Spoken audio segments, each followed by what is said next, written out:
click on this.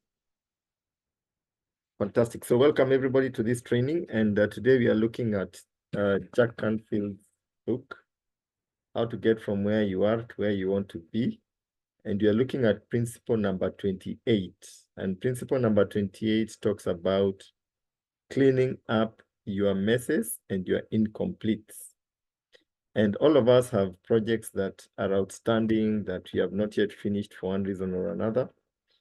And Jack Canfield recommends that we need to finish these projects, complete them, so that we can be able to move on and get into new territories and achieve more success in our lives.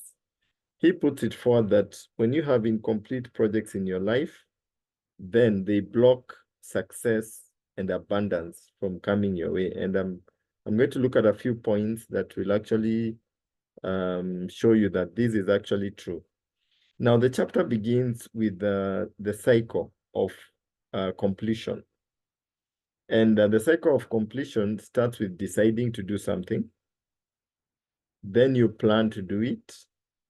Then you start. After starting, of course, you have to continue with it until you finish the task. And after finishing the task, you do the last thing, which is completing it. And deciding, we all know about deciding. Planning, we know what we need to plan. Starting, of course, is self-explanatory. Continuing is self-explanatory. And finishing, that is making sure that you have finished the project that you started. But completing is where you now go back and see what did you do, evaluate what you did, what you could have done better, and put the matter to rest and move on to a new project. Yeah. So Jack Canfield says that we all need to go through the cycle of completion with our projects that we are pursuing. Now, when you don't complete the past, you can't be free to fully embrace the future or the present. If you have things that are lying in your back, in your mind, in your past that you have not resolved, you cannot be able to fully embrace the present. And if there is some failure that you have not dealt with, it will affect your future and your present, and you tend to get more failure because you have not dealt with the failure that you received, that you actually got in the past. When you start a project, it takes up an attention unit. He calls any project you start takes up an attention unit, and you need to sort that unit out, finish that attention so that you can move to another one.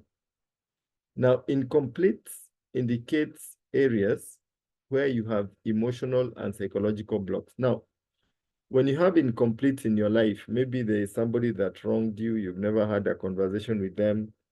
Maybe there are things in your life that haven't been going well, but you've never really faced up to them. You've never had that conversation. Then it gives you emotional and psychological blocks. Now, some incompletes are requests by people that you are unable to say no to.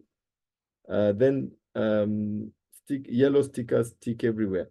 Now, what he's saying is that sometimes people ask you for favors, but you don't want to disappoint them. You don't want to be a bad person. So you don't tell them no. You say, I'll look into it. And you keep accumulating projects. They are lying all over the place. If you have sticky notes, you have stuck them all over the notice board. And they keep making you feel very bad, very guilty. And they slow you down from achieving other things because you are feeling so guilty and so heavy laden because you have not resolved those particular projects. You are not able to say no. So you stay there feeling very uncomfortable for that particular reason. Now, the author suggests instead of struggling with this discomfort, you'd rather just finish it off. Tell the person, no, I cannot be able to do it. I would have loved to do it, but I cannot. I'm not in a position to. And you call it a day. You'd rather feel discouraged or disappointed temporarily, but you have freed yourself. And it is even more painful when you tell somebody you'll do something, and you keep promising and you don't deliver, he feels cheated. You'd rather have said no to start with. Yeah. Now, the author says 20 things completed have more power than 50 things which are halfway done. 20 things completed have more power than 50 things which are halfway done. And he says, instead of starting 15 projects and leaving them incomplete, rather start 3 projects and complete them. So a project completed is more powerful than even 10 projects that you have not yet, you have started and somewhere in between, and they are hanging somewhere in between. Now, the author suggests that there are the 4 Ds of completion. The first D is do it. Yeah, that's the first D. Second D is delegate it. Third D is delay it. The fourth D is dump it. Yeah. So you either do it, delegate it, delay it, or dump it. Yeah. There is no in between. And I found that to be quite exciting, because you find that in life, you'll always have things that you need to take care of. And you either do it to completion or give it to somebody else to do it for you, or delay it and put it in a file to be handled later, or get rid of it altogether to get your freedom. Now, our houses have too many old clothes, too many old equipment, too many trinkets and gadgets and things that you've not used for 6 months, 1 year, 2 years, 3 years. And the author suggests that you need to get rid of things, clothes that you have not worn for 6 years, 6 months and above. You should get rid of them. Give them to somebody else. Because when you get rid of the old, you create room for the new. Yeah. For me, what I normally do is that I get rid of the old clothes. I give them out free of charge to some people, and then I buy new ones. Because when you stick with the old ones, you'll never buy the new ones. You will always be comfortable with the old ones. And you find that you will not be able to embrace the new. Yeah. So clear out the old and make space for the new. And he says that even in our in interpersonal relationships, if you are, for those who are not married, if you have a boyfriend or a girlfriend and you part ways and you don't resolve that, you don't resolve that in your mind, you are kind of 50-50, you're not sure whether you're still together or not together, it will stop you from getting into another relationship. And if you do, the person you get into a relationship with will feel that you have hang-ups with your old boyfriend, old girlfriend, and you'll not be part of it. You'll not want to be part of it. So you just have to deal with the past and move on to the present. Now, free up attention units and free up the mental burden by getting rid of clutter. So he suggests that you declutter your house. Get rid of anything that you haven't worn in 6 months, a year, and that kind of thing, unless it's a tuxedo or a special gown or evening gown that you wear only occasionally. But the rest, you should actually get rid of them. Now, if you want to get anything new in your life, you have to make room for it, either physically or psychologically, by clearing out the past. Now, then he talks about a friend who has this habit of, when he wants to start a new line of business, he cleans out his garage. He gets rid of junk in his house. He does a thorough cleaning of the house. And when he does that, he gets a new business, he gets a new idea, and is able to move on. And he suggests that this can be something that one can do. And one of the things that happens is that when you're cleaning out, when you're doing your spring cleaning, your mind gives you so many new ideas that you can then implement, and you are able to move to another level. Now, when you don't do away with clutter, it's like we don't have faith that we can we can get new things. Yeah.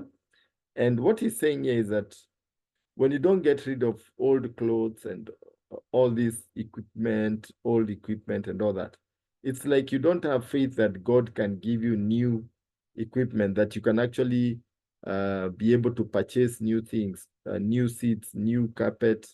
So we hang on to the old ones because we're not too sure that whether if we let it go, we'll be able to buy new things. And that blocks you from moving to a new territory and achieving new things. Yeah. Now, clutter keeps away that abundance from showing up. Now, we need to complete the incompletes so that the new present can actually show up. Yeah. So when you have clutter in the house, then you have so many incomplete things. It actually means that you block abundance from getting into your house by having too much clutter. But the moment you get rid of clutter, you clear the house, then you'll even see, I need a new coffee set, coffee table, I need a new this, I need a new chandelier, and you'll be able to move on, and you'll be more satisfied and happy with your house.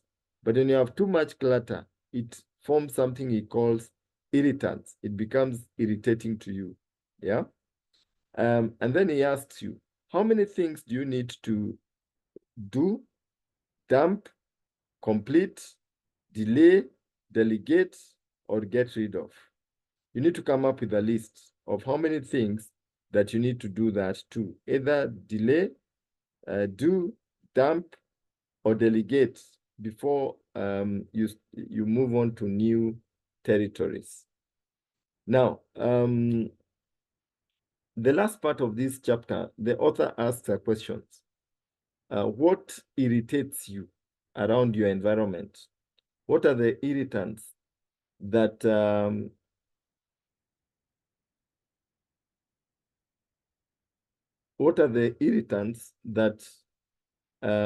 have been affecting your life? Yeah. And is it, let me give you some examples according to the author. Is it that button in your favorite suit that is missing that stops you from wearing that suit? That can be an irritant. Is it that door that lets in too many mosquitoes which keep biting you at night? And you're wondering, I mean, you've never gotten around to fixing it. That's something that irritates you. And the author suggests that if you have something that irritates you, maybe it's a carpet that maybe is smelling and you've never gotten around to cleaning it. Whatever it is, the only way to move forward is to fix it, replace it, mend it, or get rid of it so that you can be able to move on to the next level. Yeah. Because irritants drain your energy. They drain energy from your life, and you cannot be able to move on when you have too many irritants around you. Now, the author says that you should not endure too much irritants or too much irritation in your life by being disorganized. Instead, you should endeavor to become organized so that you can actually be able to live a better quality of life and to enjoy life as it were. Now, as I finish this chapter, I just want to read a few areas that the author talks about that you can begin to start working on as soon as possible, because he says that unless you do this exercise, then you might not be able to achieve the success that you're looking at. And I can tell you, this is actually very, very true. And I know many of us have been able to go through it, and I'm going to open the floor just give you guys a chance to basically comment about this. And these are some of the things that he has listed about 25 things that can form part of projects and things that you are supposed to have completed, but you have not completed. The first one is former business activities, promises not kept, not acknowledged, or not negotiated, unpaid debts or financial commitments, money owed to others or to you that you have not paid. These are incomplete. Closets overflowing with clothing that is never worn, a disorganized garage crowded with old discards, haphazard or disorganized tax records, checkbook not balanced or accounts that should be closed that are not closed, junk drawers full of unusable items, missing or broken tools, an attic filled with unused items, a car trunk or backseat full of trash, incomplete car maintenance, a disorganized basement filled with discarded items, projects that you have not yet completed, filing left undone, computer file not backed up or data needing to be converted for storage, desk surface cluttered or disorganized, family pictures never put into an album, mending, ironing, or other piles of items that need to be repaired or discarded, which are just lying around, deferred household maintenance, personal relationships with unstated resentments or appreciations, people you need to forgive, time not spent with people you've been meaning to spend time with, incomplete projects or projects delivered without closure or feedback. Last but not least, acknowledgements that need to be given or asked for. So these are just a few things that I know as I went through the list, I am sure the people on this call, you have some areas or some people, some things that are incomplete in your life that should actually be complete. So that is the end of my session. I will now open the floor and I'll give it back to Patricia so that we can see if we can get some comments from the team. Thank you, and back to you. Thank you, Fred, for covering that very conclusively. When you were talking about incompletes, I completed a project I had set myself to do at the beginning of the year. I had wanted to do a few of home upgrades to change some covers and all that. So I'd even put a budget aside. But life being what it is, in between family, in between sick people in the family, the project took much longer than I expected because I was also not available to go and pick the things and everything. So I was picking them piece by piece. And today I picked the last piece. So I'm feeling so good because it was a project I'd set for myself from the beginning of the year. Because in your life, you're encouraged to set projects because they give you a sense of fulfillment. And small projects are good because as you're waiting to build your dream home, for the ones who don't have their dream home yet, as you're waiting to buy your dream cars, those dream homes and dream cars are huge projects. They cost a lot of millions. If you're just waiting to achieve those goals and you don't set small goals, it can be very, very discouraging along the way. So that's why I've learned to set small goals. So that one of a home upgrade, and I've been able to change some things I wanted to change. That's something I've completed, and it gives me a lot of satisfaction. So yes, you're right. If you don't complete something, it always nags you. I mean, for me, probably because of my temperament, clutter really throws me off balance. I mean, it for me, it's not even a small irritant; it's a huge irritant. when things are all over. Because the other day I realized that more often than not, we have much more than we need in terms of clothing, in terms of shoes, in terms of all those things. I had a friend of mine who told me how she has a weakness for buying shoes. She just gets money, she buys shoes and clothes, and she knows very well she doesn't even need them. Yeah. But there's something I have resolved also because it's part of my spiritual formation that if I'm not using something, I don't need to have it. Yeah. I mean, I can give it to somebody who needs it more. Yeah. You may have that trouser that you've not worn, you don't even like it anymore.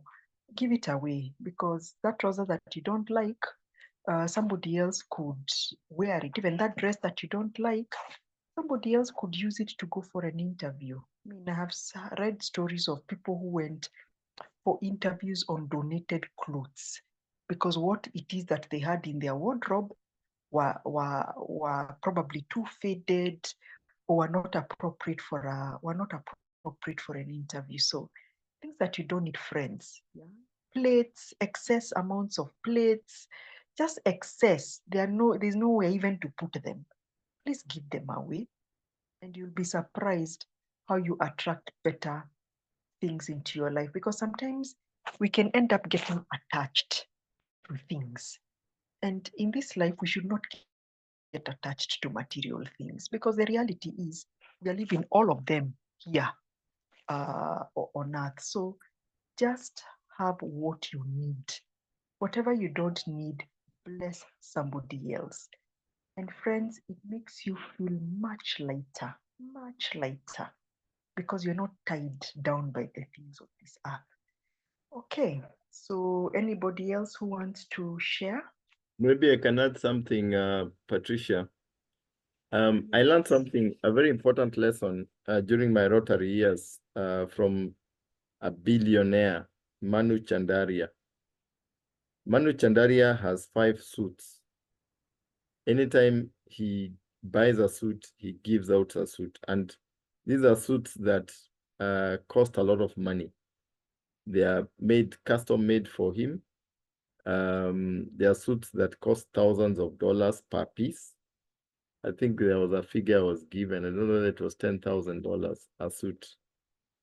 But when he buys one, he gives out one. So he only has 5. So in 5 days of the week, Monday to Friday, he can wear a different suit.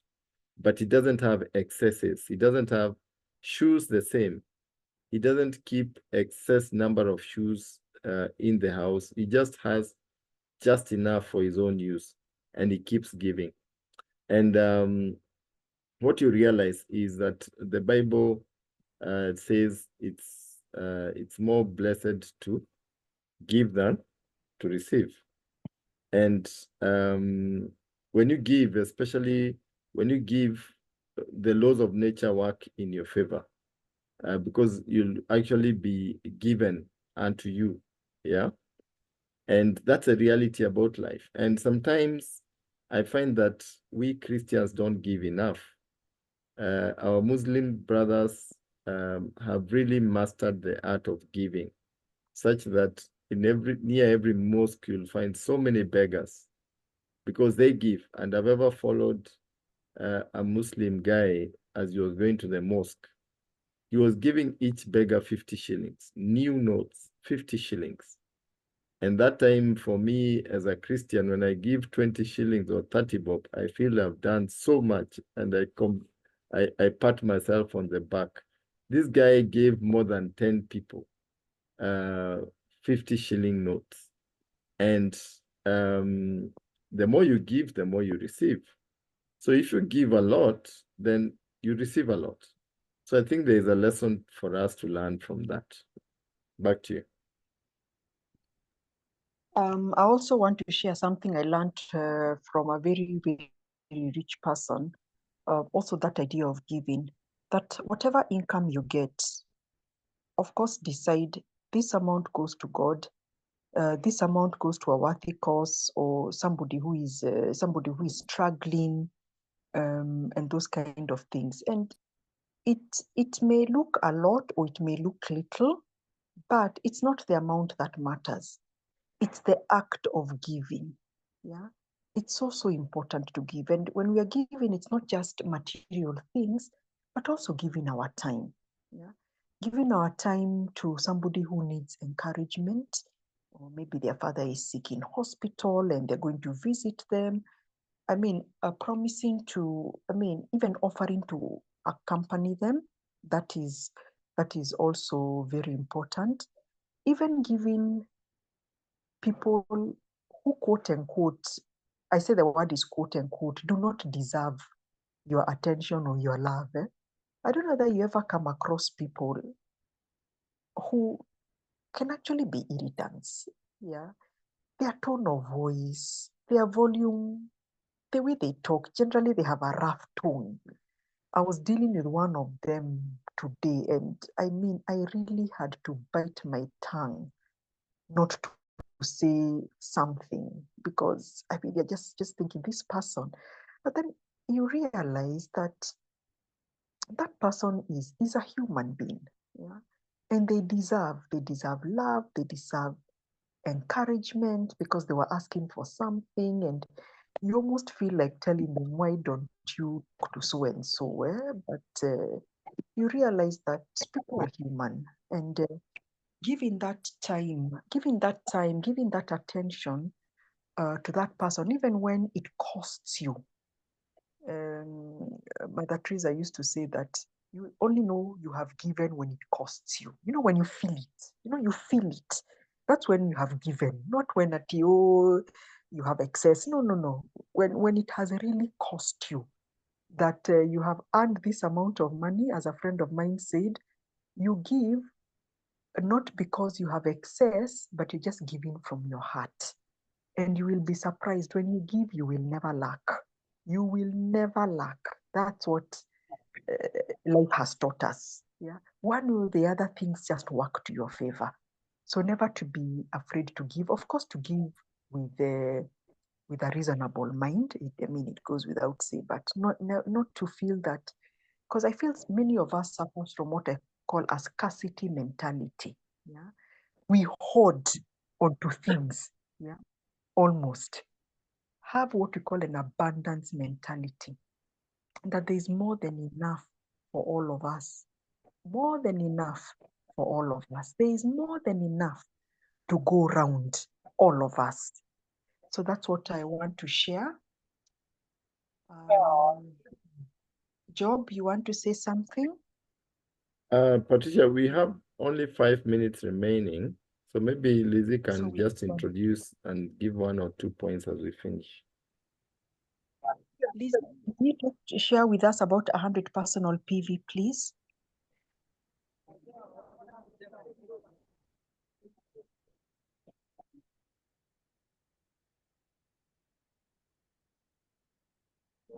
Lizzie or Job, are you in a position to do it? You've unmuted yourself.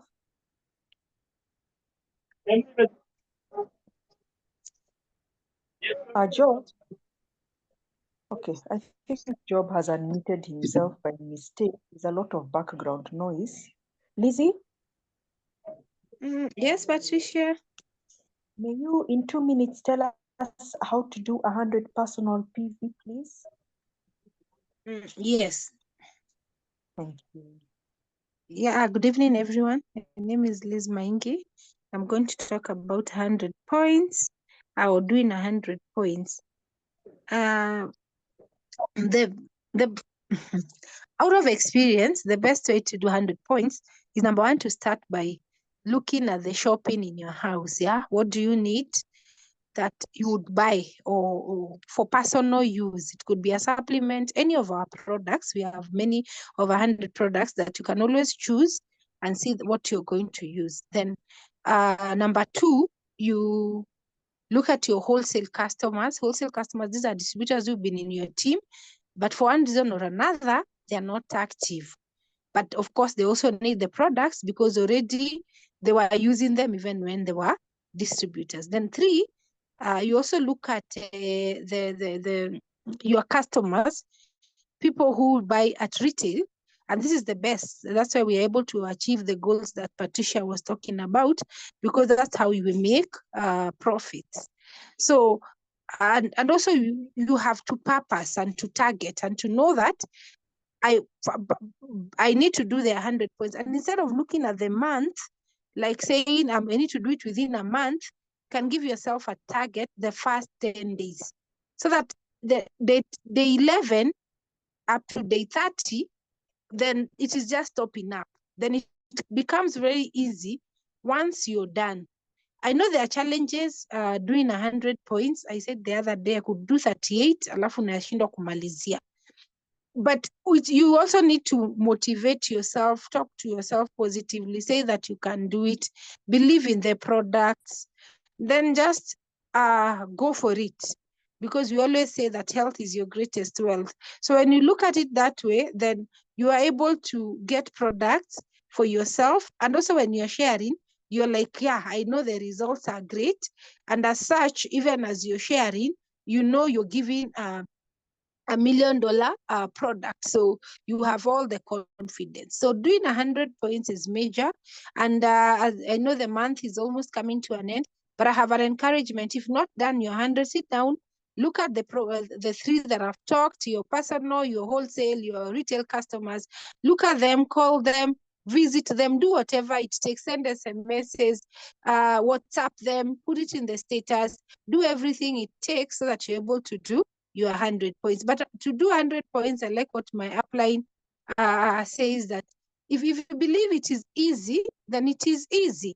As I finish, because of time, the magic of thinking big, chapter 1 says, if you believe you can, then you can. And if you believe you can't, then you can't. And I believe that it's important for all of us to be able to believe that we can.